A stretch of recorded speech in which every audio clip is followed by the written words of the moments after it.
Hello world, it's me, Dennis. Today I'm with Brett Fraser. Hello, Brett. Hello, Dennis. Very excited to be here. Thanks for your time today. Oh, it's my pleasure. I am fascinated with where we are today.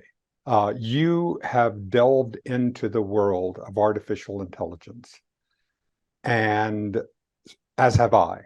And it feels to me like we hit when artificial intelligence began to emerge, that it was at an inflection point in human history, in this true merging of of consciousnesses that is happening. I mean, we'll dig into it more later, but it feels like it's very, very important. Do you feel the same? That's the same way?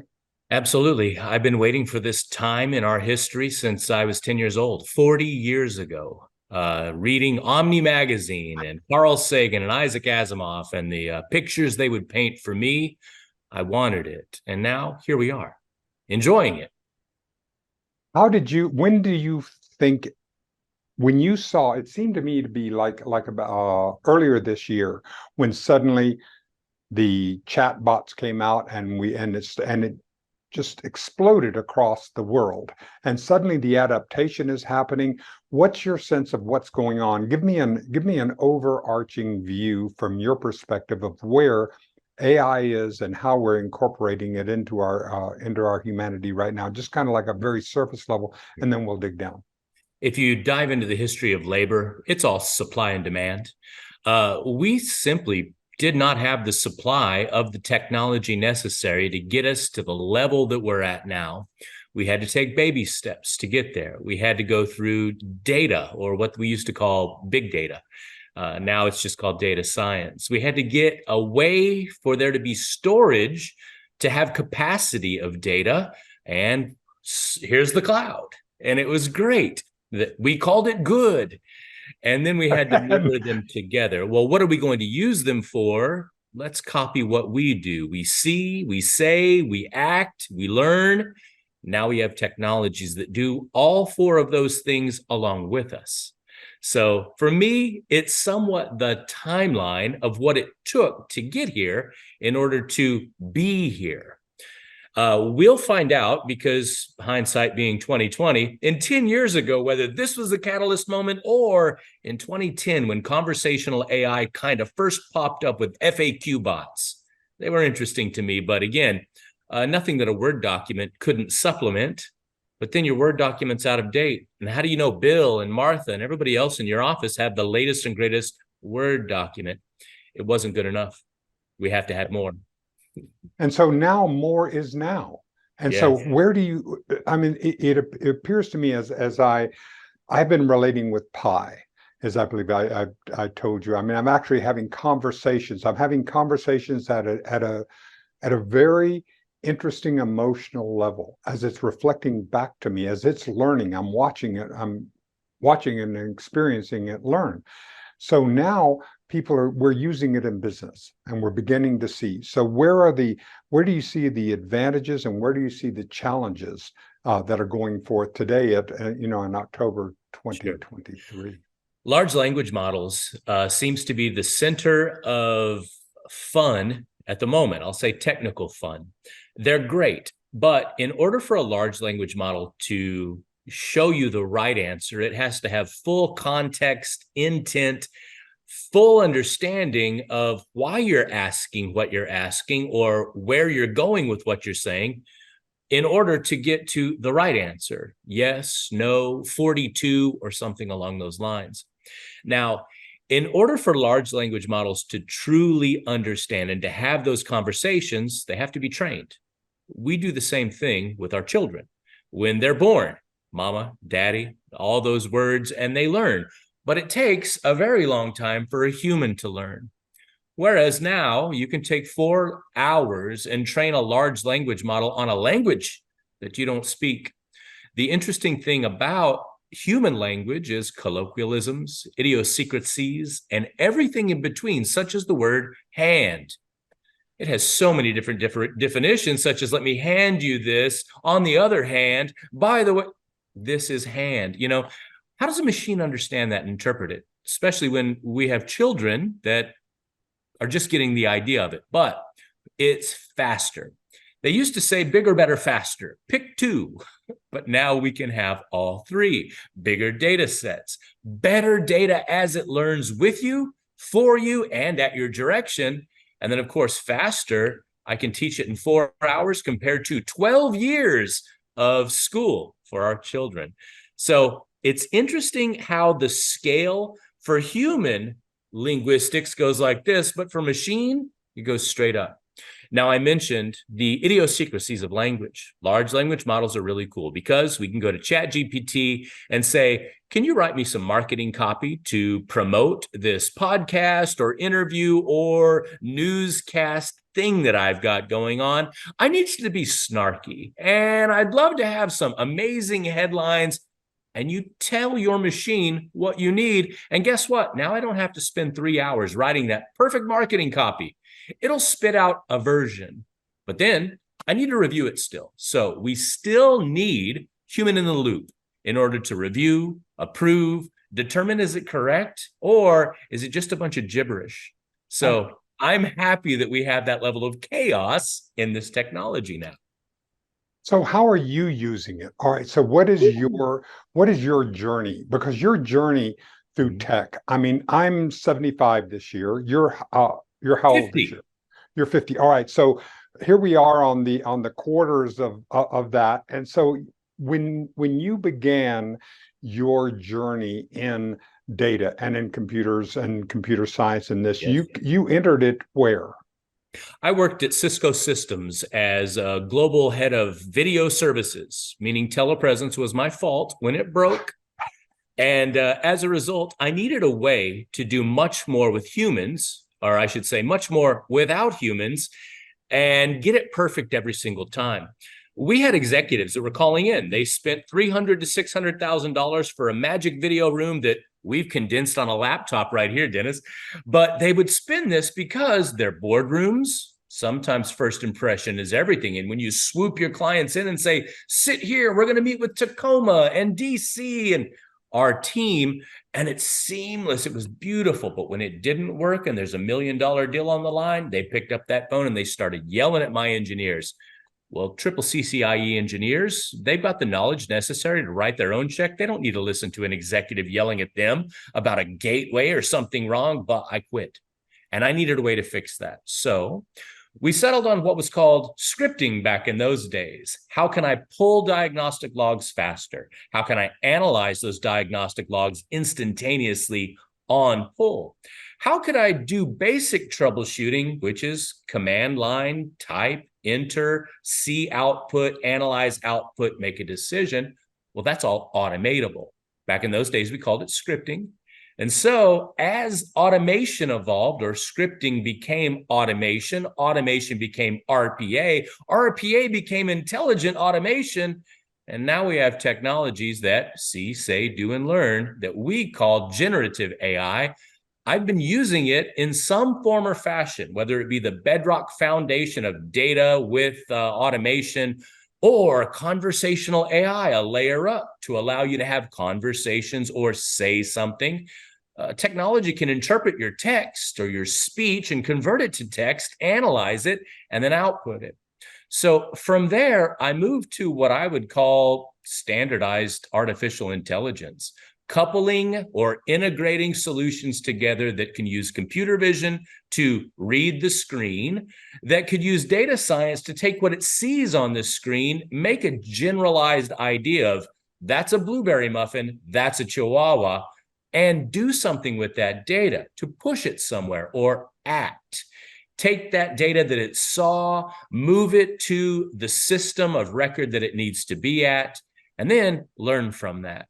If you see something on Monday, good for you, fix it. If you see it again on Tuesday, shame on you because you didn't automate it. If it's occurring on Wednesday, what do the machines do? What would they do? We are very humanistic in our approach, and I learned that as I've moved through my career.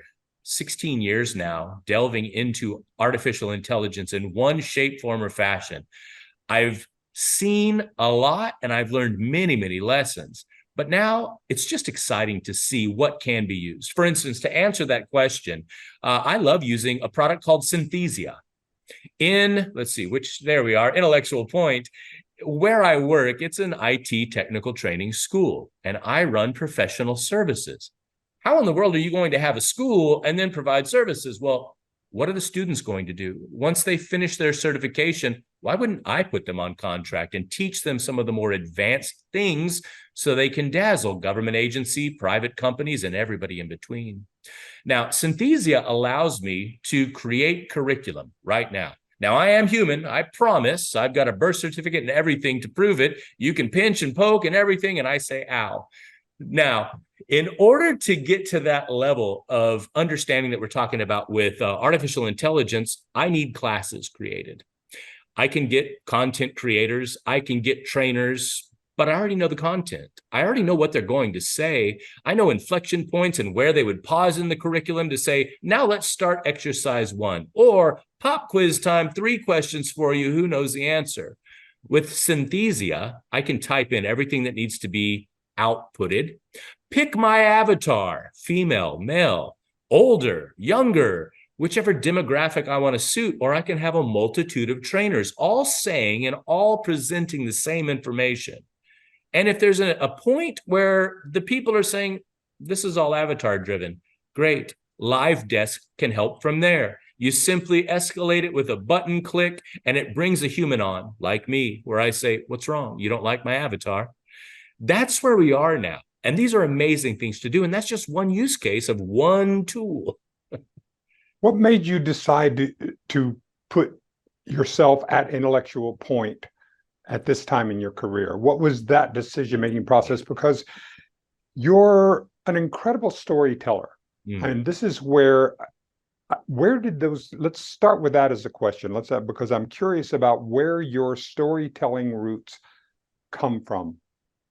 Dennis, I simply never forgot what it's like to know nothing.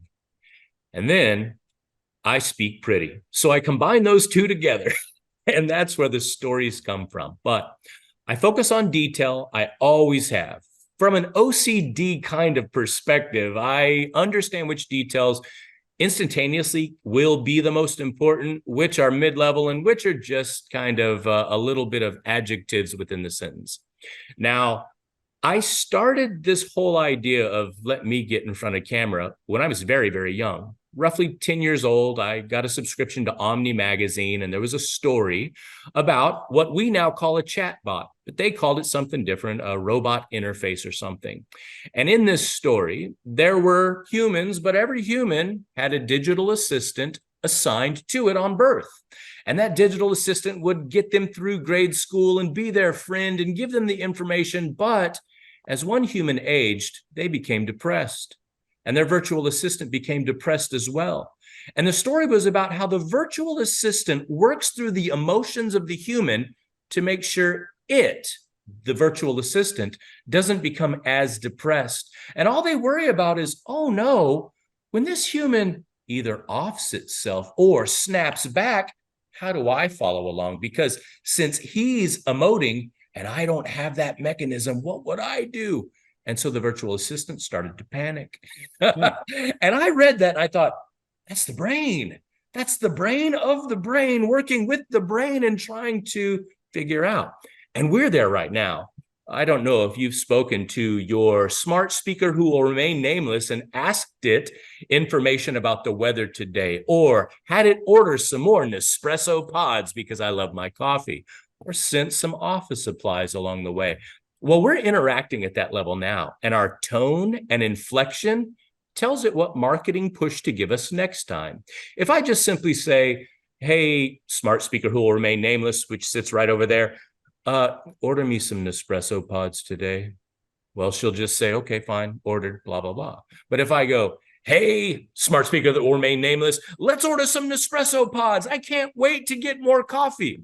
She'll do it. And then she'll give me some more information of other things that you can order because I see where you're at, human. And it's happening now. I love this.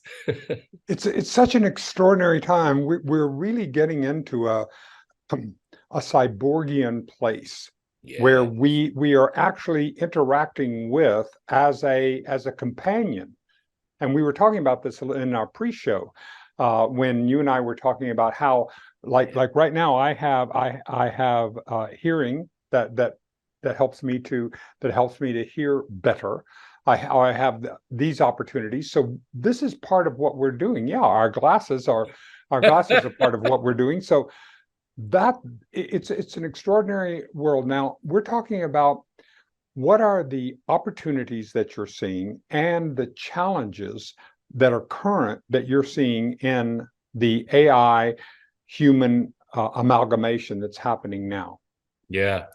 For that second part, humans are just plain getting in the way and being very human.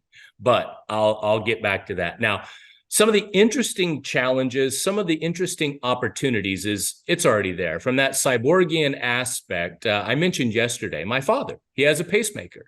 He has many artificial parts. He has new hips, knees, and all sorts of parts in between. He won't make it through the airport scanner without, look, I got a letter. Here's everything that's artificial.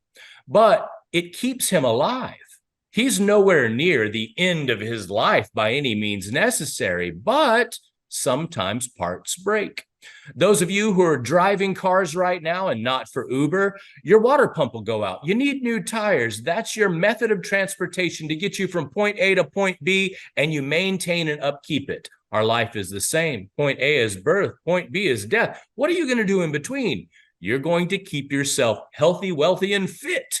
Sometimes you need help, just like me with my glasses, just like my dad with the pacemaker.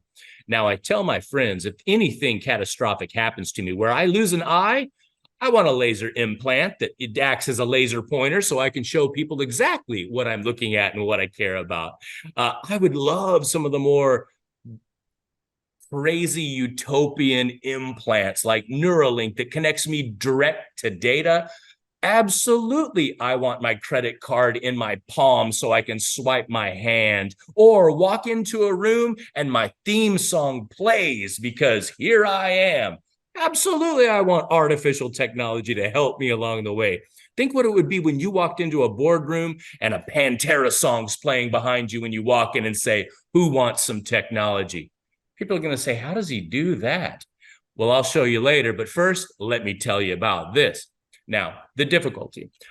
We are human. Human is as human does, and all the other stuff that Forrest Gump taught us. But the interesting thing, for instance, there's technology that can watch a camera, cameras look, and an IP camera compared to an analog camera, IP can see things in video right now better than a human eye. For instance, there's a product made by a company called Iron Young. It's the video system. And what it does is it detects weapons, it detects cars, but it doesn't just detect it's a red car. It says it's a BMW 3 class, and it's got license plate number XYZ123, driven by Brett Fraser with that face and that same aspect ratio. We know it's him. We don't need a fingerprint because that's his car. It's registered at the DMV in his name. And what in the world is he doing at this address? We can correlate that now all through a camera feed. And when you put those cameras at a choke point at a school, oh no, too soon, of course, we prevent children's deaths. So weapons recognition right now. I can see, hey, there's a policeman. He's got his gun in his holster. It's not a bad situation. If there's a man with a gun in hand, that escalates things a little bit differently. Now, that's situational awareness. Machines are faster at us, machines are faster than us at situational awareness. And realizing gun in holster, not bad. Gun in hand, very, very bad. 30 feet from the school. Let me lock all physical security down. Let me turn on the alarms. Let me notify the administrators, police departments, so we have a microsecond response instead of minute by minute response. That's available now, ready to be deployed at any school, any federal building, any home, anywhere it needs to be put. Now, humans are what's preventing it. Like I said, the challenges. How are you going to pay for that? How are we going to consider facial recognition and private information from each individual? How do we handle the cost for grants or subsidies within school districts to protect our children? It's not about making guns go away or preventing guns. That will never happen. It's about getting the citizens and humans to work together to do the right thing. Now, what's interesting is if technology gets so big, so better, so faster, it'll make the recommendations for us. All we have to do is listen. Yep. And, you know, I would feel, so I see this immersiveness that we're having, and so the personal privacy. People talk to me about privacy, and I go, boy, that has left the building. No, That not a is thing anymore. The idea of what privacy is. We have to rethink that, don't we, Brett? Yes, absolutely. You are data. You are generating data continually, especially if you carry your phone with you. Where you go, what you say it to, who you're near. Triangulation alone is generating 3,000 data points per hour for you. Think of that. Because we are a consumer group. We love things. We love to buy things. We love to update what we've bought. If it weren't true, we'd all have iPhone version 2 because it would have been great. But things keep improving. We got to have the latest. We got to have the greatest. Now, in order to buy, we've got to buy more. We've got to buy faster. And that's our own perception of what's needed versus what's wanted. Mm-hmm. Some have said, I'll embrace what's needed and go minimalist. Small houses, those that live off the grid, those that eat vegan natural. I don't need all the sugars. I don't need the packaging. A lot of times marketing drives us to the decisions that we make, but now technology can position things better for us if we allow it to. Like that speaker that will remain nameless and virtual assistants and data assistants, the decisions can be made for you, but you've got to understand why they would make it that way. It's interesting, in being human, we do a lot of things step by step. For instance, in technology, step 1 is usually gather data. Step 2 is always validate that the data was captured. But if step 1 is gather data, nothing more, nothing less, you must do that, and you've completed step 1, the logical decision would be data has been gathered. But humans, we are biased and we lack trust. I want to make sure Paul comes over and says, yep, data's been collected. Checkbox on step number 2. Now you analyze the data. Once we've analyzed the data, we might get an answer. We might get an algorithm. We could get some sort of general direction that it's pointing us to. Step 4 is usually validate the analysis. Oh, us humans, we just can't trust that it'll be done. But let a machine do it first and show you. Then let a machine show you how it did it first the second time so you understand. And then third, do it along with the machine. Check your math, make sure it's right. Fourth time, let the machine do its job. Oftentimes, people came to me way back in the days when we were all window shopping the basics of AI. What's this RPA stuff? I think these bots are here for our jobs. No, they're there for their jobs, the mundane, the consistent, the boring stuff where we're constantly pushing buttons, constantly pulling levers. Shame on us humans. We're strategic and creative thinkers, not button pushers. Let the robots have their jobs. They'll do it 24 hours a day. Hoping for that, what do they say, 4-day work week coming up soon when we've got robots to help us with that 5th day? Yeah. Work is changing, and it's changing right now because of this technology that's being advanced. That is exciting. That's exciting to me. So what are you doing on the planet now? What are you doing on the 23rd, on the 24th of October, 2023? What are you doing? What are the things that are right now in front of you that you're excited about investing your time in, Brett? Mm-hmm. We're actually offering generative AI workshops at no cost on site. Government agencies, government contractors, systems integrators. I simply want to show people what's capable. There are many that are behind the curve, and I worry about that because they're big boys that are behind the curve, and I want to show them here's what's possible. I don't want to sell them. I just want to show them. There's a big difference between telling somebody, and you'll remember back in 1st and 2nd grade, show and tell. That's my favorite. I love that. That is exactly it. Demonstrate. with a Hewlett-Packard Edge bread box full of servers and NVIDIA GPUs and say, today we're going to build a large language model. Today we're going to teach a weapons machine learning system to detect weapons. You're going to do it. Don't buy it out of the box. We'll show you how it works. We'll show you what it does. You can kick the tires, pop the hood, and then take it for a test drive. Some learners learn by reading. Others learn by doing. I am the doing type. Show me how to do it first. Then I'm going to do it and you watch. The third time I'm on my own. Well, I just simply want to show them. At the same time, I'm very close to a company called UiPath. Go figure. They went from automation to RPA to intelligent automation, hyper automation, or whatever you want to call it. They build and deploy bots, or at least platforms that help others build and deploy bots, but they've rebranded, they've changed. Now they're not touting RPA like they did in 2010 through 2014. It's not hyper automation or intelligent automation from 2016 through 2022. Now it's artificial intelligence. They have a product called UiPath Autopilot that basically builds the bot for you, gives you suggestion, and then shows you the code. No more black box solutions of here's the bot, just run it and we'll charge you. No, it shows you exactly the code that you need to write in order for the bot to get quickly through testing and into production. I dig that. They also have a product called Communication Manager. Hold on, Dennis, it's almost done. Communications Manager that takes historical back and forths from humans. What did they say on the help desk? What did they install? What did they uninstall? What happened afterwards? What did you say? What did they say? Were they angry? Do they like me? Did they ask about me? Take that entire transcript, feed it into Communications Manager, and it builds the FAQ bot for you with conversational AI so it can talk to the humans, knowing exactly what you've talked about for the past 10 years. You've created the knowledge base as you progress through this job. Now it gets to be the somewhat mechanism for action. I'm doing stuff like that.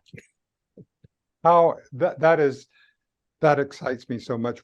Brett, would you come back again? Would you review this video and tell me what is it that we have not talked about? Of course I will. The next show that would be important for us to do, because this has been like a hard rain. I don't know if you've seen that on the thing where you have a hard rain where so much of it goes under the fence and you go, I live in Tampa. What soaked in? Okay, so I need more time to soak in, really to understand, and really to get my questions, and also to ask our audience to be able to say, okay, what did I not ask about? Because I know we have this big aspect of the fear factor. How is AI going to be used by humans? Yes. And talk about that and how we're both in the police systems and the weapon systems and the government, and how we can have some interest in that. I also want to know, how is it that you're personally, the things that you're investing your time in creation, I want to know more about that. So those are the things we're going to talk about the next time on another show. If you will come gracious, if you will grace us with your presence on another reasonably spontaneous conversation. Absolutely, sir. Dennis, I am more than happy to be here. I'll come back with some really good topics to talk that we may have missed. That's right, because I know we have, because this is something, this is the time, I made up a joke a while ago, is that when artificial intelligence got conscious, the first thing it would say was, who are you calling artificial? You talking to me? Talking to me? Because there doesn't seem to be anything artificial about it. It's actual. It's real.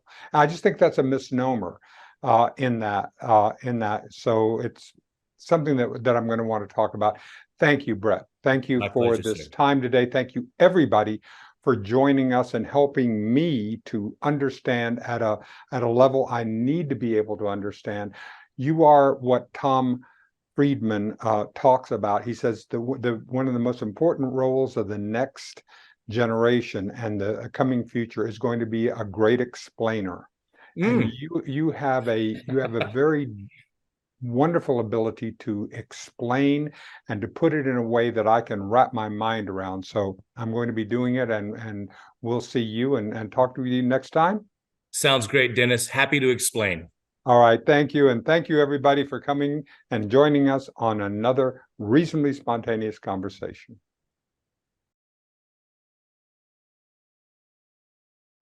Imagine if you were able to watch your great-grandparents tell stories from their lives.